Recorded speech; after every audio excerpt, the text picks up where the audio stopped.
اگلا سوال یہ ہے کہ محرم الحرام میں اہل تشیع کی جانب سے ماتم، جھولے، تابوت اور اس طرح کے جو افعال کیے جاتے ہیں، کیا یہ شرعی طور پہ درست ہیں؟ کوئی شریعت سے اس کا تعلق نہیں، سب کی سب بدعات ہیں، دین کے اندر ایگزیجریشن کی گئی ہے، اور اس سے بھی آگے بڑھ چکے ہیں آپ تو زنجیر زنی اور چھریاں مارنے تک بات آ چکی ہے۔ حالانکہ مفتی اعظم جو ہیں ایران کے خامنائی صاحب، ان کا فتویٰ ہے کہ یہ حرام ہے چھری مارنا اپنے آپ کو۔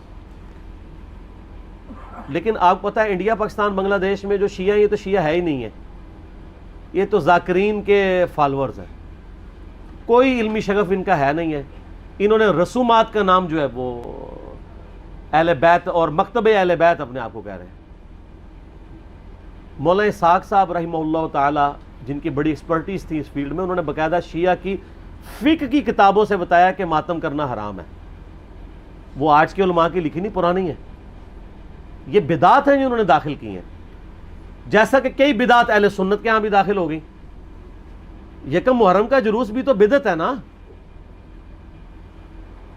اگر 10 محرم کا بدعت نکالا ہوا انہوں نے، پروگراموں کے میں خلاف نہیں ہوں، آپ کریں، سارے خلفائے راشدین کے پروگرام کریں، لیکن سڑکیں بلاک کر کے لوگوں کو تکلیف میں ڈالنا، مریض ہاسپٹل تک نہ پہنچ سکیں، بچے سکولوں تک نہ پہنچ سکیں، اور اس طریقے سے یہ معاملات کو کرنا، یہ نہیں ہونا چاہیے۔ آپ کنٹرول انوائرمنٹ کے اندر کسی گراؤنڈ میں سرمنی کریں، کسی مسجد میں کریں، کسی امام بارگاہ میں کریں، ضرور کریں، لیکن یہ جو باقی جو چیزیں، یہ جھولے اور ذوالجناح کے جلوس نکالنا اور یہ پنجے اور اس کے نیچے سے گزرنا، اور پھر آج کل تو گھوڑوں کو دفنا بھی رہے ہیں، ٹھیک ہے، تو یہ سب کی سب بدعات ہیں دین میں داخل کی ہیں، اور اس کی وجہ سے شیعہ کی ان ایکٹیویٹیز نے یعنی مکتب اہل بیت کو نقصان پہنچایا ہے۔ بجائے کہ ان کی تعلیمات کو سامنے لایا جاتا ہے، ان لوگوں نے ان معاملات میں ڈالنا شروع کر دیا۔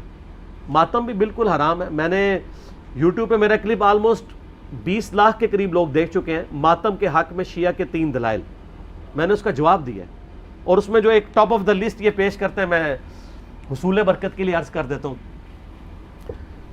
بلکہ وہ میں اگلے دن ایک شیعہ عالم کو دیکھ رہا تھا، تو وہ دنیا ٹی وی پہ ایک پروگرام تھا، اس پہ بیٹھ کے وہ کہہ رہے تھے کہ جی پہلا ماتم تو سیدہ عائشہ نے کیا ہے، ٹھیک ہے نہیں، نام میں نہیں لیتا، آپ سب کو پتہ ہے، کیونکہ نام والی پالیسی اب نہیں ہے۔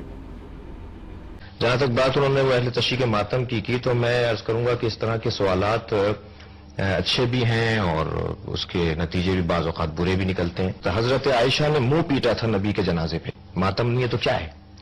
حضرت عائشہ کی واضح روایت ہے کہ حضرت عائشہ نے اپنے منہ پر ہاتھ مارے تھے جب نبی کی رحلت ہوئی تھی۔ ہاتھ یوں ماریں یا یوں ماریں کیا فرق ہے؟ یوں ماریں یا یوں ماریں کیا فرق ہے؟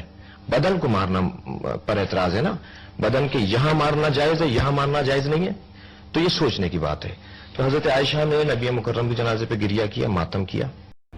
اب اس بیچارے کا بھی قصور نہیں ہے، اس نے اپنے بابوں سے ہی سنا ہوا ہے، اس نے مسند احمد خود کھول کے بھی نہیں کبھی دیکھی ہوگی، سنی انہوں نے نہیں کھولی بھی، تو اس بیچارے نے کہاں سے کھولنی ہے، جن کی اپنی کتاب ہے۔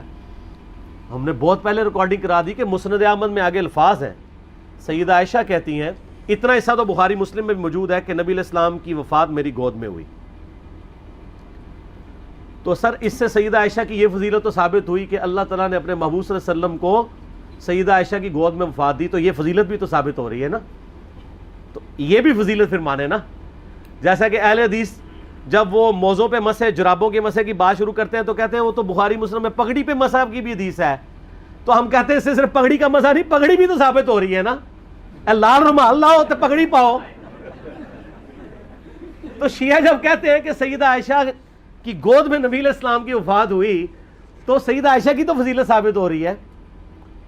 پھر وہ بخاری میں واقعہ بھی ہے مسواک والا۔ تو مسند احمد میں آگے الفاظ ہے کہ سیدہ عائشہ کہتی ہیں جب نبی علیہ السلام کی وفات ہوئی تو میں نے آپ کا سر تکیے پہ رکھا اور باقی عورتوں کے ساتھ مل کے میں نے اپنے چہرے کو پیٹنا شروع کر دیا۔ وہ کہتے ہیں نہیں دیکھیں نہیں، ماتم کا آغاز تو وہیں سے ہوا ہے، لیکن اس کے آگے الفاظ ہے کہ یہ میری کم عمری اور نا سمجھی کا نتیجہ تھا۔ تو اگر یہ انہوں نے ثواب سمجھ کے کیا ہوتا تو کہتی کہ یہ میری میچیورٹی اور ثواب کے حصول کا ذریعہ تھا۔ تو سیدہ عائشہ کا رجوع ثابت ہے۔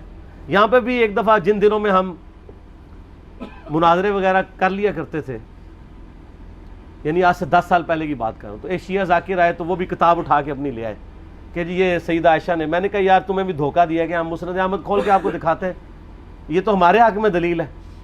تو یہ آدھی روایتیں بیان کرتے ہیں.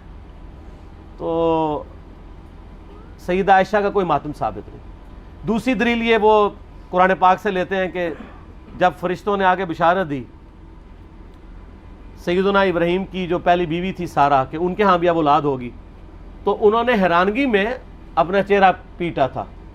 جیسے عورتیں کہتی ہیں ہائے اب بڑھاپے میں ایک 80-90 سال کی بڑھیا پریگننٹ ہو جائے تو وہ تو پریشان ہی ہوگی نا. یہ انہوں نے, یہ تو نہیں تھا کہ ہر سال وہ چہرہ پیٹنا شروع کر دیتی, ایک واقعہ تھا اور اسے ماتم کا ثبوت نکال لیتے ہیں. یعنی کوئی بات دیکھا کریں, اس طرح چیزوں کا ثبوت نہیں نکلتا. اور تیسرا وہ کہتے ہیں ویسے کرنی نے دانت توڑ دیے تھے. دیکھیں اس میں تو میں نے اتنی بڑی ان کو پھکی دی ہے کہ وہ تو قیامت تک بھی ڈکار آتے رہیں گے اس کے. ہاں میں نے بتایا کہ بخاری مسلم دونوں میں موجود ہے کہ سہل ابن سعد السعدی رضی اللہ تعالیٰ عنہ کہتے ہیں کہ اللہ کی قسم میں جانتا ہوں کہ غزوہ احد کے موقع پہ جب نبی صلی اللہ علیہ وسلم کے دانت شہید ہوئے تھے اور آپ کا خون نہیں رک رہا تھا تو کس نے نبی علیہ السلام کے زخم کو دھویا تھا اور کس نے مرہم پٹی کی تھی. تو انہوں نے بتایا کہ ڈھال میں سیدنا علی جو ہے پانی لے کر آئے اور ڈھال کو الٹا کریں تو پیالہ بن جاتی ہے. تو سیدہ فاطمہ اس زخم کو دھوتی تھی اور جب خون نہیں رک رہا تھا تو سیدہ فاطمہ نے ایک کاٹن کا کپڑا جلا کے اس کی راکھ رکھی تو وہ خون رک گیا. یہ سہل ابن سعد السعدی آل امیہ کے دور میں سیدنا علی کی فضیلت بیان کیا کرتے تھے بخاری مسلم میں, قسمیں اٹھا اٹھا کے, کیونکہ حج کے موقع پہ لوگ ان کو آ کے ملتے تھے کہ اب چند ایک صحابہ زندہ رہ گئے, ان میں سے ایک ہی ہیں. تو وہ پھر آل امیہ کے دور میں مولا علی کے فضائل بیان کرتے تھے. تو میں نے یہ پھکی دی ہے کہ جس شخصیت کے سامنے دانت شہید ہوئے ہیں اس نے تو اپنے دانت نہیں توڑے. زیادہ افیکٹ تو اس بندے پہ ہو جس نے اپنی آنکھوں کے سامنے مرم پٹی کی, یعنی سیدنا علی اور سیدہ فاطمہ, انہوں نے دانت توڑے ہیں دونوں نے. کیا تو کیا اویسے کرنی کو آپ ان سے بڑا عاشق رسول کہیں گے؟ تو اپنے ایمان کی فکر کریں. یہ تو ویسے کرنی اس تصور سے خود بھی کانپ اٹھیں گے.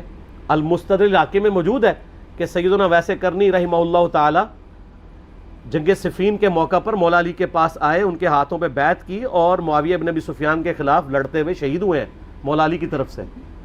یہ المستدرک حاکم میں موجود ہے. تو جو شخص خود علی کا مرید ہے اس کو آپ جو ہے وہ علی سے بڑا عاشق رسول ثابت کریں گے؟ جعلی واقعات ہے. صوفیاء نے پھیلائے, شیعہ نے بھی ہاتھوں ہاتھ لے لیے. اس سے بڑی بات پھر کہنا شروع کر دیا کہ جناب کیلا ویسے کرنے کے لیے نازل ہوا ہے. اور ظالموں, وہ کیلے کا ذکر قرآن ہی موجود ہے. کیلا پہلے دا ہے. اللہ دے بندے ہو ابھی گپیں مشہور کی ہوئی ہیں.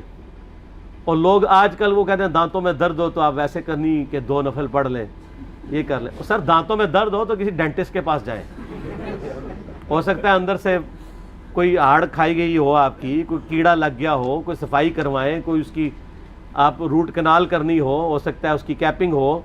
ٹھیک ہے, تو یہ اس طرح کی کہانیاں نہ کرایا کریں. ہاں مسواک بھی کریں, وہ تو کرنی چاہیے جی, اس کی تو تاکید ہے. ٹوتھ برش بھی کرنا چاہیے. ٹھیک ہو گیا, صحیح ہے جی.